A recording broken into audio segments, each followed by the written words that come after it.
नमस्कार दोस्तों, आइए जानते हैं उत्तर प्रदेश के मुख्य समाचार। आप इस वीडियो को किस जिले से देख रहे हैं, कमेंट में जरूर बताएं। अगर आपको ये वीडियो पसंद आए तो लाइक करें और हमारे चैनल MS न्यूज को सब्सक्राइब करें ताकि हमारा खबर सबसे पहले आपको मिले। आज की पहली खबर, सरकार ने अचानक राशन कार्ड में जोड़ा नया नियम। राशन कार्ड के माध्यम मिलने वाले खाद्यान्न के लिए एक बड़ा बदलाव किया गया है, जिसमें राशन कार्ड धारकों को अब 5 मुफ्त लाभ दिए जाएंगे। अब राशन कार्ड धारकों को 2 किलो गेहूं की जगह 2.5 किलो गेहूं दिया जाएगा। इसके साथ अंत्योदय कार्ड धारकों के लिए एक बड़ा बदलाव किया गया है। पहले इन लाभार्थियों को 14 किलो गेहूं और 30 किलो चावल मिलता था, लेकिन नियमों में बदलाव के बाद अब नागरिकों को 18 किलो चावल और 17 किलो गेहूं वितरित किया जाएगा। कड़ाके की ठंड के बीच सीएम योगी की लोगों से अपील। उत्तर प्रदेश में शीतलहर के साथ ही कड़ाके की ठंड पड़ रही है। राज्य के ज्यादातर जिलों में तापमान 10 डिग्री सेल्सियस से नीचे आ चुका है। वहीं आने वाले अगले कुछ दिनों तक ऐसी ही स्थिति बने रहने की संभावना है। इसको देखते हुए सीएम योगी आदित्यनाथ ने स्वास्थ्य विभाग को अलर्ट रहने के निर्देश दिए हैं। साथ ही लोगों से महाकुंभ को देखते हुए लोगों से अपील भी की है। हाईकोर्ट गेट नंबर 3 के पास लगी आग। इलाहाबाद हाईकोर्ट के गेट नंबर 3 पर आग लगने की सूचना मिलने पर दमक्कल की गाड़ी मौके पर पहुंच गई। हालांकि पहुंचने पर पता चला कि यह मॉक ड्रिल का हिस्सा था। मंगलवार को फायर ब्रिगेड को सूचना मिली कि हाईकोर्ट के गेट नंबर 3 के पास आग लग गई है। सूचना मिलते ही फायर ब्रिगेड की टीम कुछ ही मिनट में मौके पर पहुंच गई। हालांकि लौटते समय गाड़ी जाम में फंस गई। 2027 में चुनाव लड़ने के अरमानों पर फिरा पानी। समाजवादी पार्टी 2027 विधानसभा चुनाव की तैयारियों में अभी से जुट गई है। सपा अध्यक्ष अखिलेश यादव ने हाल ही में पार्टी कार्यकर्ताओं के साथ एक गुप्त बैठक की, जिसमें आगे की रणनीति को लेकर बात मंथन किया गया। उन्होंने पार्टी नेताओं को निर्देश दिए कि वो पार्टी को जमीनी स्तर पर मजबूत करने में लगे। उन्होंने पीढ़ियों की दिशा में काम करने को कहा और नेताओं को निर्देश दिया कि वो टिकट की चाह में खुद को लेकर बढ़-चढ़ दावे न करें और भावी प्रत्याशी या भावी विधायक के तौर पर अपने आप को प्रचारित न करें। काफी टाइम बाद पेट्रोल डीजल कीमतों में बदलाव। भारत में सोमवार सुबह पेट्रोल और डीजल के खुदरा दाम इंडिया फ्यूल प्राइस अपडेट्स में मामूली बढ़ोतरी देखी गई। गौतम बुद्ध नगर में पेट्रोल 94 रुपये 7 पैसे और डीजल 87 रुपये 9 पैसे प्रति लीटर बिक रहा है। वहीं गाजियाबाद में पेट्रोल 94 रुपये 7 पैसे और डीजल 87 रुपये 67 पैसे प्रति लीटर पर पहुंच गए हैं। महाकुंभ मेले में आए डिजिटल मौनी बाबा। प्रयागराज महाकुंभ मेला 2025 में एक डिजिटल मौनी बाबा आए हैं। झीलों के शहर उदयपुर राजस्थान से आए मौनी बाबा रामानुजपुरी जी महाराज सबसे अनोखे हैं। वह अपने शिष्यों से डिजिटल के माध्यम से बातें भी करते हैं। बाबा जी के पास कोई कॉपी कलम नहीं, बल्कि एक स्मार्ट डिजिटल बोर्ड है। इस बोर्ड पर लिखकर बाबा अपनी आवश्यकताओं के लिए शिष्यों को बताते हैं। क्या जनवरी 2025 से विधवा और दिव्यांग पेंशन में होंगे बड़े बदलाव? क्या विधवा पेंशन लेने के लिए उम्र सीमा बढ़ा दी गई है? हाँ, अब विधवा पेंशन प्राप्त करने के लिए उम्र सीमा को बढ़ा दिया गया है और अब 60 वर्ष तक के लोग इसका लाभ उठा सकते हैं। दिव्यांग पेंशन की राशि कितनी बढ़ाई गई है? दिव्यांग पेंशन की राशि अब 2500 से बढ़ाकर 5000 तक कर दी गई है। यूपी में भारी ठंड का प्रकोप। पूरे उत्तर भारत में इस समय कड़ाके की ठंड पड़ रही है। इसे देखते हुए 8वीं तक के परिषदीय स्कूल पहले ही मकर संक्रांति यानी 14 जनवरी तक बंद कर दिए गए हैं। 9वीं से 12वीं तक के स्कूलों का समय एक बार फिर से बदला गया है। 9वीं से 12वीं तक के स्कूल पहले सुबह 9 बजे से शाम 6 बजे तक बंद कर दिए गए हैं। 3:30 तक चलता था, अब इसे सुबह 10 बजे से शाम 3 बजे तक कर दिया गया है। यह आदेश सरकारी के साथ सभी बोर्ड के स्कूलों पर लागू होगा। संभल हिंसा मामले में एक और महिला गिरफ्तार। यूपी के संभल में 24 नवंबर को शहर में जामा मस्जिद के सर्वे के विरोध में हिंसा हुई थी। वहां पर मुस्लिम संप्रदाय के लोगों ने फायरिंग, आगजनी और बेशुमार पथराव किया था। इस हिंसा में 4 लोगों की मौत हुई थी और 30 से अधिक पुलिसकर्मी भी घायल हुए थे। इस मामले में पुलिस लगातार एक्शन में है।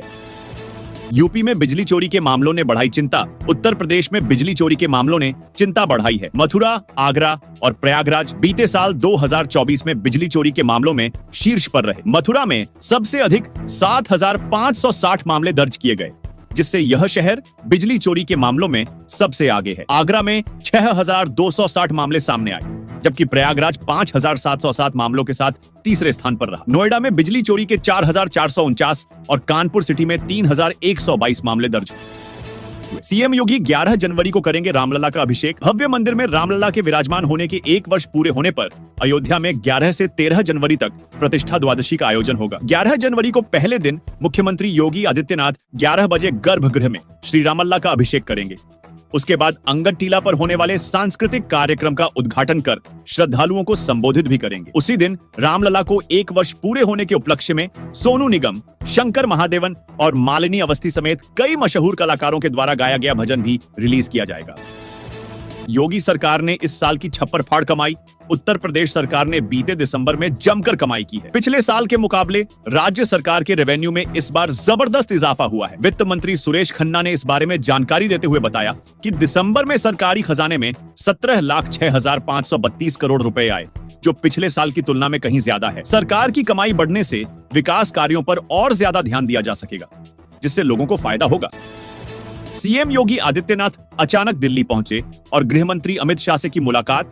उत्तर प्रदेश की योगी सरकार मिल्कीपुर उपचुनाव के साथ ही महाकुंभ की तैयारियों में जुटी हुई है। चुनाव आयोग ने मंगलवार को अयोध्या की मिल्कीपुर सीट पर होने वाले उपचुनाव के लिए तारीखों का ऐलान कर दिया। 5 फरवरी को वोट पड़ रहेंगे, जबकि 8 फरवरी को उपचुनाव के नतीजे आएंगे। इसी बीच सूबे के मुख्यमंत्री योगी आदित्यनाथ मंगलवार को अचानक दिल्ली पहुंच गए हैं। सीएम योगी के दिल्ली दौरे को कई मायनों में बेहद अहम माना जा रहा है।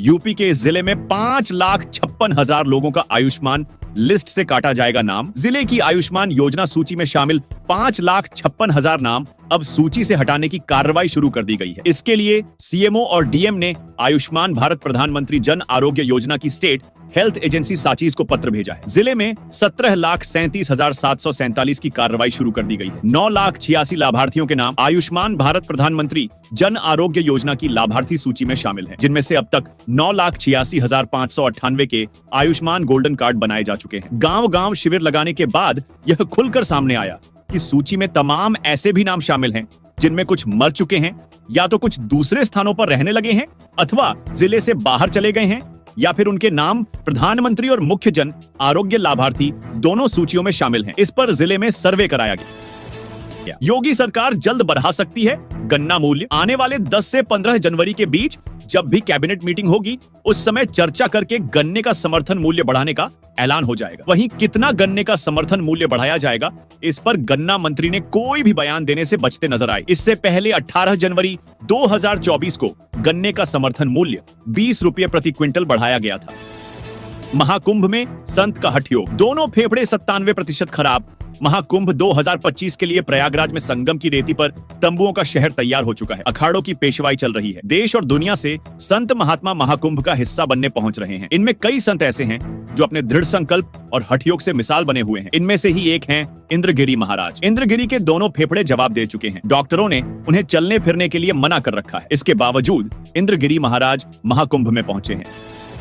लखनऊ, कांग्रेस नेता के घर पकड़ी गई बिजली चोरी।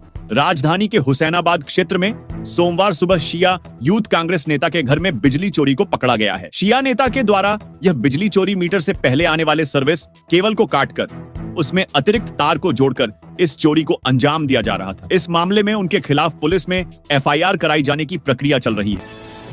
सरकारी राशन की दुकानों पर अब मिलेगा सरसों का तेल। सरकारी राशन की दुकानों से उपभोक्ताओं को गेहूं, चावल, नमक के साथ सरसों का तेल भी मिलेगा। मंगलवार को विधानसभा सभागार में विभागीय समीक्षा करते हुए खाद्य मंत्री रेखा आर्या ने अधिकारियों को इसका प्रस्ताव तैयार करने के निर्देश दिए। यूपी, मुआवजा नहीं, जमीन चाहिए। किसानों की जिद से छूटे प्रशासन के पसीने।